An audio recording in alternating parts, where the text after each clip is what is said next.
Nous sommes juste au large de la côte est du Canada pour raconter l'histoire d'un des écosystèmes les plus dramatiques de la planète. Nous sommes ici pour étudier l'écosystème de la baie de Fundy.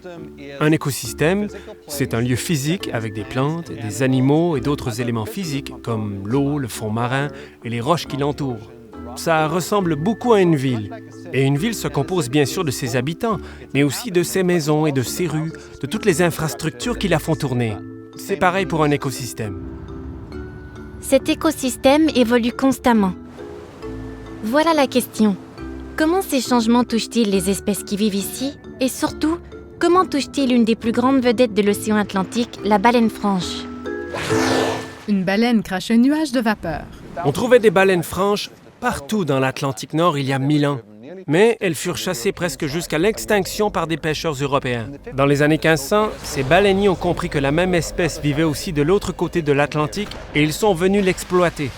On l'appelait la baleine franche parce qu'elle était franchement la meilleure sorte de baleine à chasser. Elle était lente et une fois harponnée et morte, elle flottait à la surface de l'eau. Elle ne coulait pas au fond, donc elle était une proie facile. La queue d'une baleine glisse sous la surface de l'eau. Vue des airs, 2 baleines marchent côte à côte.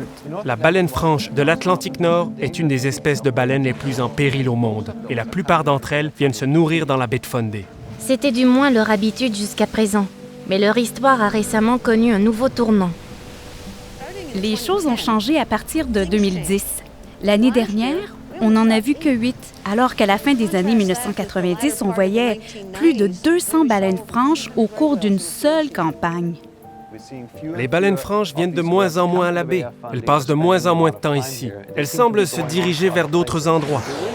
Et nous voulons vraiment savoir pourquoi et comprendre les conséquences de ce changement. Sous l'eau, le visage d'une baleine est couvert de taches blanches.